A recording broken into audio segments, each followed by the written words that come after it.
നമസ്കാരം. ജെഎം ടോക്സിലേക്ക് സ്വാഗതം.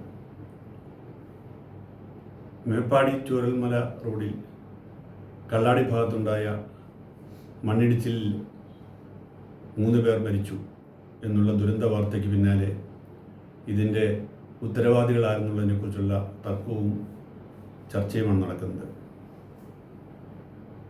യഥാർത്ഥത്തിൽ അപകടമുണ്ടായതിൻ്റെ കാരണം എന്താണെന്നുള്ളത് ഇപ്പോഴും വ്യക്തമായിട്ടില്ല എന്ന് തോന്നുന്നു. ഒരു വശത്ത് അവിടെ തുരങ്കപാതയ്ക്ക് വേണ്ടി എടുത്ത മണ്ണ് കൂട്ടിയിട്ട സ്ഥലത്ത് മണ്ണിടിഞ്ഞാണ് ഈ ദുരന്തമുണ്ടായെന്ന് പറയുമ്പോൾ ആ മണ്ണല്ല ഇടിഞ്ഞത്, അത് ടണലിൻ്റെ മുകൾ ഭാഗത്ത് നിന്ന് ഒലിച്ചു വന്ന മണ്ണാണ് എന്ന് കിഫ്ബിയുടെ ഡയറക്ടർ പറയുന്നു.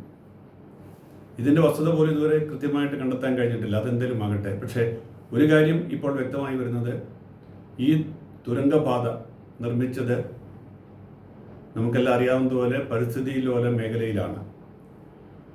ഈ തുരങ്കപാത പണിയാൻ യഥാർത്ഥത്തിൽ പറ്റിയ ഒരു സ്ഥലമാണോ അല്ലയോ എന്നുള്ളതിനെക്കുറിച്ച് ഇപ്പോഴും തർക്കമാണ്. എന്തായാലും സർക്കാർ ഇതിന് പരിസ്ഥിതി അനുമതി നേടി. ആ അനുമതിയുടെ മറവിലാണ് പണി നടക്കുന്നത്. ഇതിനെതിരെ പലതരത്തിലുള്ള മുന്നറിയിപ്പുകളും പലതരത്തിലുള്ള ആരോപണങ്ങളും എല്ലാം നടത്തിയെങ്കിലും ഒടുവിൽ കേന്ദ്രാനുമതി ലഭിച്ചതോടെ പണി തുടങ്ങി.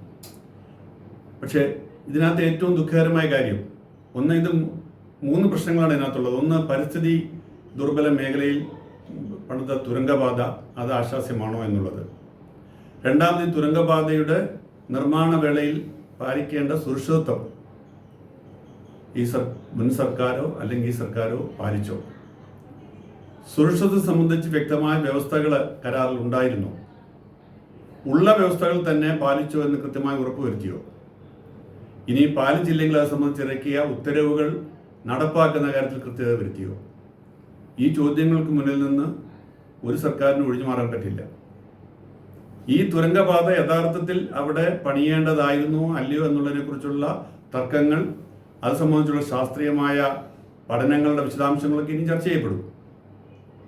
പക്ഷേ ഈ തുരങ്കപാതയുടെ മണ്ണ് അവിടെ കൂട്ടിയിട്ടപ്പോൾ ഇത്രയും വലിയൊരു മഴ പെയ്യുന്ന സമയത്ത് ഈ ജൂലൈ മാസം, നമുക്കറിയാം 2024 ഇതുപോലെ തന്നെ ഒരു ജൂലൈ മാസത്തിലാണ് ഈ ചൂരൽമലയിൽ ആ വലിയ ഉരുൾപൊട്ടലുണ്ടായതും ആ മണ്ണിടിച്ചിലുണ്ടായതും അത്രയും ആളുകൾ നമുക്ക് ജീവൻ നഷ്ടപ്പെട്ടതും. ഇപ്പോൾ വീണ്ടും ഒരു ജൂലൈയിൽ അതേ ദുരന്തം ഉണ്ടാകുമ്പോൾ ആ ദുരന്തം ഉണ്ടാകാൻ പോകുന്നുവെന്ന് മനസ്സിലാക്കിക്കൊണ്ട് കഴിഞ്ഞ ജൂൺ 20-ാം തീയതി സർക്കാർ ഇറക്കിയ ഉത്തരവ് എന്തുകൊണ്ട് നടപ്പാക്കിയില്ല? എന്തുകൊണ്ട് മണ്ണ് അവിടെ നീക്കിയില്ല? ഈ കാര്യങ്ങൾക്കൊക്കെ ഇനി ഉത്തരം കണ്ടെത്തേണ്ടതുണ്ട്. ആരാണ് ഇതിന് ഉത്തരവാദി? അവിടുന്ന് ആ മേഖലയിൽ നിന്നാണ് നമ്മുടെ റവന്യൂ മന്ത്രി, ആ മേഖലയിൽ നിന്നാണ് നമ്മുടെ കൃഷി മന്ത്രി, അവിടെ തന്നെ ദീർഘകാലം പ്രവർത്തിച്ച ആളാണ് അവിടുത്തെ ജില്ലാ കളക്ടർ. ഇവരൊക്കെ എന്തുകൊണ്ട് ഈ കഴിഞ്ഞ 3 ആഴ്ചയായിട്ട് അവിടുത്തെ മണ്ണ് നീക്കം ചെയ്യുന്ന കാര്യത്തിൽ ഒരു വിരൽ പോലും അനക്കിയില്ല എന്നുള്ള ചോദ്യത്തിന് ഒരു മറുപടി പറയേണ്ടതുണ്ട്. അതിനേക്കാളേറെ ഈ പദ്ധതി ഇത്രയും തിരക്കിട്ട് നടപ്പാക്കിയപ്പോൾ ഈ ഗവൺമെന്റ് എന്തുമാത്രം അതേക്കുറിച്ച് പഠിച്ചു, എന്തെല്ലാം സുരക്ഷാ നടപടികൾ കഴിഞ്ഞ ഗവൺമെന്റ് സ്വീകരിച്ചു എന്നുള്ളതിനെക്കുറിച്ച് കഴിഞ്ഞ മുൻ സർക്കാർ അല്ലെങ്കിൽ ഇപ്പോഴത്തെ പ്രതിപക്ഷവും മറുപടി പറയേണ്ടതുണ്ട്. ഇതേ സമയത്ത് നിലമ്പൂരിൽ നിന്ന് കർണാടകയിലെ നഞ്ചിക്കോടേക്ക് പണിയാൻ ആലോചിച്ച റെയിൽപാതയുടെ കഥ കൂടി പുറത്തു വരുന്നുണ്ട്. ആ റെയിൽപാത ബന്ദിപ്പൂർ പാർക്കിന്റെ അടിയിൽ കൂടെ, ബന്ദിപ്പൂർ പാർക്ക് എന്ന് പറഞ്ഞാൽ അത് അവിടുത്തെ വനമേഖലയാണ്.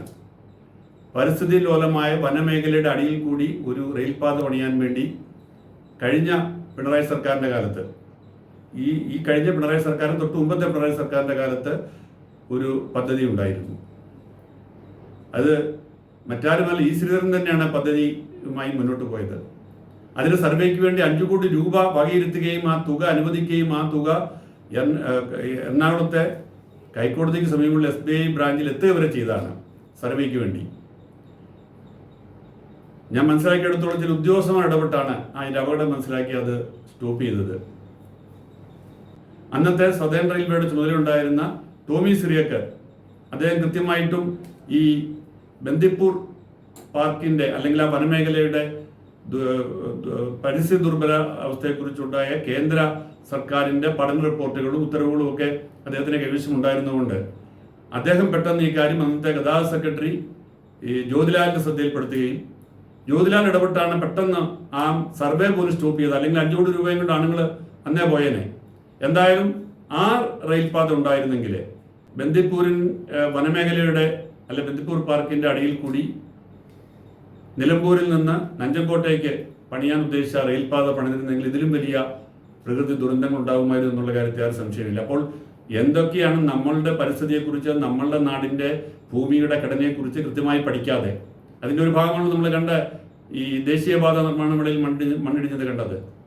ഇനിയും നടക്കാൻ പോകുന്ന പദ്ധതികളാണെങ്കിൽ ശരി, തിരക്കിട്ട് പരിസ്ഥിതി അനുമതികൾ നേടിയെടുക്കുക, സത്യങ്ങൾ മറച്ചു വെച്ച് പരിസ്ഥിതി അനുമതികൾ നേടിയെടുക്കുക, എന്നിട്ട് എല്ലാം കഴിഞ്ഞിട്ട് ഞാനൊന്നും അറിഞ്ഞില്ല എന്ന മട്ടിൽ നിൽക്കുക. ഒടുവിൽ സാധാരണക്കാരും പാവങ്ങളുമായിട്ടുള്ള ആളുകൾ ഈ ദുരന്തങ്ങൾക്ക് ബലിയാടാവുക. ഇതാണ് ഇപ്പോൾ ഈ നാട്ടിൽ സംഭവിച്ചുകൊണ്ടിരിക്കുന്നത്. അതുകൊണ്ട് ഇനിയെങ്കിലും കേരളത്തിൽ ഏതെങ്കിലും ഒരു പുതിയ പദ്ധതി ഏറ്റെടുക്കുമ്പോൾ കൃത്യമായും വ്യക്തമായും അതിൻ്റെ പരിസ്ഥിതി പ്രശ്നങ്ങളെ കുറിച്ച് പഠിച്ചും വിലയിരുത്തിയും ആളുകളെ ബോധ്യപ്പെടുത്തിയും വേണം നിർമ്മാണ പദ്ധതികളുമായിട്ട് മുന്നോട്ട് പോകാൻ എന്നുള്ളതാണ് ഇപ്പോൾ ഈ കള്ളാടി പദ്ധതി ദുരന്തം നൽകുന്ന മുന്നറിയിപ്പ്.